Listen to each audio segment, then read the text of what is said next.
ओम सभी देशवासियों को संजीव आर्या का सादर नमस्कार। मैं संजीव आर्या आज दिनांक 10 अप्रैल 2022 के दिन YouTube पर अपने विशेष कार्यक्रम रतन चिकित्सा पद्धति के अंतर्गत आज हम बृहस्पति के प्रिय रतन पुखराज के बारे में चर्चा करने जा रहे हैं। जैसा कि आप जानते हैं कि हमने अपने पिछले वीडियो में माणिक्य, मोती, मूंगा और पन्ना रतन की चर्चा की थी। इसी श्रेणी में आज हम पुखराज रतन की चर्चा करेंगे। देखिए, पुखराज रतन को कई नामों से जाना जाता है, पुकारा जाता है। जैसे इसे हम पोखराज भी कहते हैं, पुष्पराज भी कहते हैं, पीतमणि भी कहते हैं, गुरु वल्लभ भी कहते हैं। इसी प्रकार इसको उर्दू या फ़ारसी में याकूत कहा जाता है और इंग्लिश में इसको टोपाज नाम से जाना जाता है। जहाँ तक इसकी मूल्य की बात है, मूल्य की दृष्टि से यह द्वितीय नंबर पे आता है। पहले नंबर पे हीरा रतन को माना गया है। इसी प्रकार असली पुखराज जो होता है यह कुछ रंगहीन होता है, हल्के पीले रंग का होता है, जल की तरह स्वच्छ होता है, चमकदार होता है, चिकना होता है। इसके अलावा पुखराज कुछ अन्य रंगों में भी पाया जाता है, जैसे गोल्डन रंग कलर में, नींबू के कलर में, सफ़ेद कलर में। देखिए, जहाँ तक इसके प्राप्ति का स्थान है, भारत देश में यह ब्रह्मपुत्र नदी के आसपास, हिमालय क्षेत्र के आसपास, विंध्याचल पर्वत के आसपास, उड़ीसा और बंगाल के क्षेत्रों में मुख्य रूप से पाया जाता है। जहाँ तक अन्य देशों का सवाल है तो यह मुख्यतः बर्मा में, श्रीलंका में, मैक्सिको में, आयरलैंड, स्कॉटलैंड, जापान और रूस जैसे देशों में अधिक संख्या में पाया जाता है। देखिए, जो बर्मा के जो पुखराज होते हैं वह विश्व के सर्वश्रेष्ठ पुखराज माने जाते हैं। इसके अलावा श्रीलंका से प्राप्त होने वाले पुखराज भी अच्छी श्रेणी के होते हैं। ये हल्के पीले रंग के होते हैं, हल्के हरे रंग के होते हैं और रंगहीन भी पाए जाते हैं। इसके अतिरिक्त जो रूस से हमको पुखराज प्राप्त होते हैं वह मुख्यतः हल्के नीले रंग के होते हैं और जो आयरलैंड और स्कॉटलैंड से हमें जो पुखराज प्राप्त होते हैं वे मुख्यतः आसमानी रंग के पाए जाते हैं। अतः पुखराज हमको पीले रंग से लेकर आसमानी रंग के पाए जाते हैं, जैसा कि हमारे पीछे वीडियो में फ़ोटो में दिखाया जा रहा है। देखिए, भारत में जो पुखराज हैं वह मुख्यतः 5 प्रकार के पाए जाते हैं, अर्थात भारत में 5 श्रेणी के पुखराज पाए जाते हैं।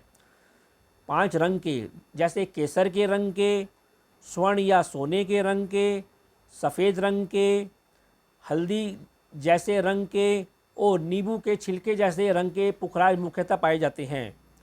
देखिए, पुखराज के कुछ गुण भी होते हैं, जैसे यदि पुखराज को आप हाथ में लेते हैं तो यह देखने में, महसूस करने में कुछ वजनदार होता है, यह स्थूल होता है, पारदर्शी होता है, स्पर्श करने में स्निग्ध होता है।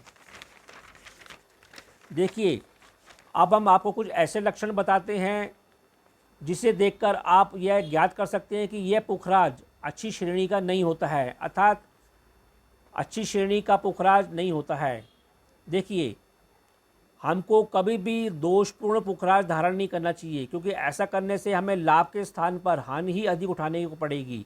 देखिए, जो पुखराज दूधिया रंग का हो, पुखराज के ऊपर रेखाओं का जाल हो, आड़ी तिरछी रेखाएं हों, ऐसा पुखराज नहीं खरीदना चाहिए, धारण नहीं करना चाहिए। इसके अलावा यदि पुखराज में 1 से 2 अधिक रंग देखने जा रहे हैं, पुखराज सफ़ेद रंग का है, आड़ी तिरछी रेखाओं वाला है, तो ऐसा पुखराज धारण नहीं करना चाहिए, क्योंकि ऐसा धारण करने से आपकी आयु, आपका स्वास्थ्य में रुकावट आएगी, आपकी यश प्रतिष्ठा में भी हानि उठानी पड़ेगी, आपकी धन संपत्ति को भी नुकसान हो सकता है। ऐसा पुखराज धारण करने से अवश्य बचना चाहिए। अब हम आपको यह बताते हैं कि असली और नकली पुखराज में क्या अंतर पाया जाता है। देखिए, यदि असली पुखराज होगा, उसको आप गोबर में रगड़ेंगे तो रगड़ने से असली पुखराज की चमक बढ़ जाती है, जबकि नकली पुखराज को गोबर पे रगड़ने से उसकी चमक कम हो जाती है। इसी प्रकार यदि आप पुखराज को, असली पुखराज को रुई के अंदर रखें, और रुई को आप धूप में रखें तो ऐसा होने से उस पुखराज में आभा निकलेगी, चमक निकलेगी, जबकि नकली पुखराज में ऐसा करने से आभा नहीं निकलती है। इसके अलावा यदि आप नकली पुखराज को आग के ऊपर तपाते हैं तो ऐसा पुखराज टूट जाता है, जबकि असली पुखराज नहीं टूटता है। देखिए, पुखराज को यदि आप 2 से 3 दिन दूध में रखते हैं, डुबो के रखते हैं और उसको बाहर निकालते हैं तो वह निकालने के बाद जस का तस बना रहता है, जबकि नकली पुखराज को यदि आप दूध में 2-3 दिन रखते हैं, उसके बाद उसे बाहर निकालते हैं, उसकी चमक में कमी आ जाती है। इसी प्रकार यदि असली पुखराज को आप एक स्थान से तोड़ते हैं, बार बार तोड़ते हैं, तो वह उसी स्थान से बार बार टूटता है, जबकि नकली पुखराज को आप एक स्थान से तोड़ते हैं, उसको बार बार तोड़ते हैं तो वह अलग अलग स्थानों से टूट सकता है। इसके अलावा असली पुखराज को यदि किसी विषैले जंतु ने आपको काट लिया है, डस लिया है, तो असली पुखराज को वहाँ रगड़ने से उसके विष में कमी आती है, दर्द में कमी आती है, जबकि नकली पुखराज में ऐसी कोई क्रिया नहीं होती है। अब हम आपको यह बताते हैं कि पुखराज का उपयोग क्या है। देखिए, पुखराज बृहस्पति के दोषों को शांत करने का सर्वश्रेष्ठ साधन है। ऐसा करने से आपके बल बुद्धि में वृद्धि होती है, आपकी आयु में वृद्धि होती है, आपके स्वास्थ्य अच्छा होता है। इसके अलावा आपको अन्न, धन, संपत्ति का लाभ मिलता है। आपके विचारों में भी धार्मिकता बढ़ती है, आध्यात्मिक विचारों की वृद्धि होती है। इसके अलावा यदि आपको भूत प्रेत, जादू टोना की समस्या है तो उससे भी निजात मिलती है। यदि आपको टीबी जैसी कोई बीमारी है या पागलपन जैसी कोई बीमारी है तो इन रोगों में भी शांत होते हैं और आप स्वास्थ्य प्राप्त करते हैं। अब हम आपको ये बताते हैं कि पुखराज के उपरतन कैसे होते हैं। देखिए, पुखराज के मुख्यतः 4 प्रकार के उपरतन भी पाए जाते हैं, जैसे नंबर 1 संग सोनेला। देखिए, यह कुछ गोल्डन कलर का होता है, सोने के कलर का होता है, यह स्निग्ध होता है, पारदर्शक होता है, मृदु होता है और चमकदार होता है। नंबर 2 संग सोना मक्खी। यह वजन में कुछ हल्का या भारी हो सकता है और रंग में यह सोने जैसे रंग का या चांदी जैसे रंग का होता है। संग कहरुआ। यह चमकदार होता है, चिकना होता है और हल्के पीत वर्ण का होता है। नंबर 4 संग कपूर। यह कुछ पीतल के रंग का होता है। इसको रगड़ने से या इसको तोड़ने से इसके अंदर हमें एक खुशबू आती है जो कि कपूर की तरह होती है, और यदि हम इसको आग में तपाते हैं, गर्म करते हैं तो इसमें कपूर जैसी खुशबू भी हमको अवश्य आती है और इसमें कुछ चिड़चिड़ाहट जैसी आवाज़ आती है, जबकि जो नकली पुखराज होता है उसमें ऐसा कुछ नहीं होता है। अब हम आपको ये बता के पुखराज किसे धारण करना चाहिए। देखिए, यदि आपकी धनु राशि है, मीन राशि है, तो ऐसे जातकों को पुखराज पूरे उम्र भर धारण करना चाहिए। यदि गुरु आपकी कुंडली में शुभ भावों के स्वामी हैं और शुभ स्थान पे बैठे हैं तो भी आपको पुखराज धारण करना चाहिए। यदि आपकी कुंडली में गुरु 10 से कम अंश के हैं और अच्छे भाव में बैठे हैं तो उसकी शक्ति को बढ़ाने के लिए भी आप पुखराज धारण कर सकते हैं। इसके अलावा यदि गुरु आपके सूर्य के साथ बैठे हैं, चंद्रमा के साथ बैठे हैं या मंगल के साथ बैठे हैं तो ऐसे में गुरु की शुभता को बढ़ाने के लिए, उसकी शक्ति बढ़ाने के लिए भी पुखराज धारण कर सकते हैं। इसके अलावा यदि आपके जीवन में गुरु की महादशा चल रही है, अंतर्दशा चल रही है और जो कि शुभ है, ऐसी अवस्था में उसके शक्ति बढ़ाने के लिए, शुभता बढ़ाने के लिए भी आप पुखराज धारण अवश्य कर सकते हैं। जी, यदि आप लोगों ने अभी तक हमारे चैनल MS ज्योतिष सलाह को सब्सक्राइब नहीं किया तो शीघ्र ही इसको सब्सक्राइब करें, और यदि आपको हमारे द्वारा बनाए गए वीडियो पसंद आ रहे हैं तो इन वीडियो को अधिक से अधिक अपने मित्रों के बीच शेयर करें और स्वयं लाइक करें। जी, सभी जातकों को संजीव आर्या का सादर नमस्कार।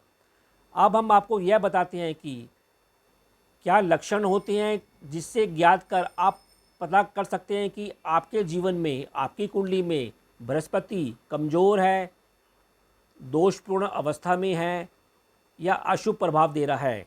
देखिए, यदि आपके जीवन में या आपके शरीर पर निम्नलिखित लक्षण देखने को मिलते हैं तो आप समझिए कि आपके जीवन में बृहस्पति अशुभ प्रभाव दे रहा है। देखिए, यदि आपके सिर पर चोटी रखने वाले स्थान पर बाल झड़ जाएं, बाल उड़ जाएं तो समझिए आपका बृहस्पति अशुभ प्रभाव दे रहा है। इसके अलावा यदि आपको गले में बहुत सारी मालाएं डालने की आदत बन जाए तो समझो कि आपका बृहस्पति अशुभ प्रभाव दे रहा है। इसके अलावा यदि आपके जीवन में सोना आपके घर से चोरी हो जाए, सोना कहीं खो जाए, बार बार ऐसा हो तो समझिए आपका बृहस्पति अशुभ प्रभाव दे रहा है। इसके अलावा यदि आपके जीवन में शिक्षा में बार बार रुकावट आ रही है, बिना कारण आपकी शिक्षा रुक जाती है, आप शिक्षा के क्षेत्र में कमज़ोर हैं, तो भी समझिए कि आपका बृहस्पति कहीं ना कहीं दूषित है। इसके अलावा यदि आपको अपने जीवन में कभी अपयश मिले, आपके बारे में गलत गलत अफवाहें फैलें, तो आप समझिए कि आपका बृहस्पति अशुभ है। इसके अलावा यदि आप गुरुओं का मान सम्मान नहीं करते हैं, शिक्षकों का मान सम्मान नहीं करते हैं, अपने बड़े बुजुर्गों का मान सम्मान नहीं करते, या उन वर्गों से आपको कोई मदद नहीं मिलती है, तो समझिए आपका बृहस्पति कहीं ना कहीं दूषित अवस्था में है। इसके अलावा यदि आपका शीघ्र विवाह नहीं हो पा रहा है, आपके विवाह में विलंब हो रहा है, और आपके विवाह होने के बाद भी गृहस्थ जीवन अच्छे रंग से नहीं चल रहा है, तो भी समझिए कि आपका बृहस्पति अशुभ है। जी, अब हम आपको यह बताते हैं कि यदि आप बृहस्पति के प्रिय रत्न पुखराज को धारण करते हैं तो वो धारण करने से क्या लाभ होता है। देखिए, पुखराज धारण करने से सबसे पहले आपके मान सम्मान, आपकी यश प्रतिष्ठा में वृद्धि होती है। इसके अलावा आपके धन, अन्न, संपत्ति जैसे मामलों में भी आपकी वृद्धि होती है, आपका धन वैभव बढ़ता है। इसके अलावा आप शिक्षा के क्षेत्र में कुशल बनते हैं, आपके शिक्षा में सुधार होता है, आपके विवेकशीलता में वृद्धि होती है, और आपके ज्ञान में भी विस्तार होता है। इसके अतिरिक्त यदि आपका विवाह नहीं हो पा रहा है तो बृहस्पति के प्रिय रत्न पुखराज को धारण करने से ऐसा देखा जाता है कि आपका विवाह हो जाता है, और यदि विवाह के बाद आपका गृहस्थ जीवन ठीक नहीं चल रहा तो गृहस्थ जीवन पटरी पर आ जाता है। इसके अलावा यदि बृहस्पति धारण करने से आपके आध्यात्मिक रुझान में वृद्धि होती है, आपके धार्मिकता में वृद्धि होती है, आप ज्ञानवान बनते हैं, और आप देवतुल्य अवश्य बनते हैं। इसके अतिरिक्त यदि भूत प्रेत जैसी कोई बाधा होती है, टीबी जैसी कोई बीमारी होती है, पागलपन जैसा कोई प्रॉब्लम होती है, तो बृहस्पति के रत्न पुखराज को धारण करने से इन बाधाओं शांत होती है, और आपके स्वास्थ्य और आयु में विकास होता है।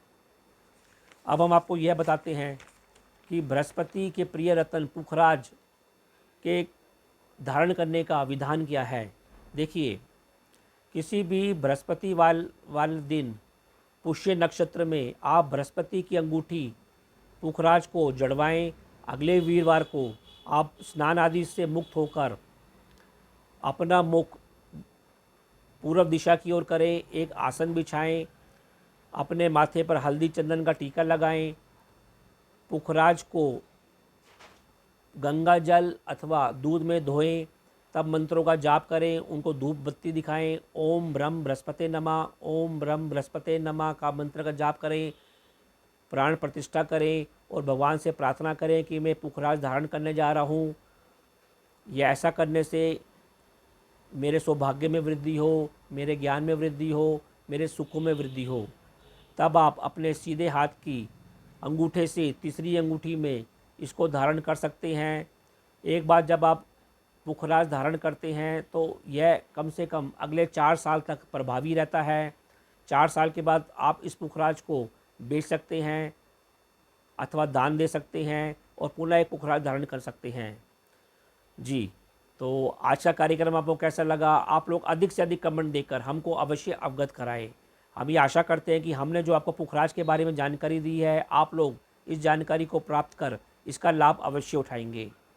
तो अब मैं अपनी वाणी को विराम देना चाहूँगा और आप लोगों से आज्ञा लेना चाहूँगा। जी, ओ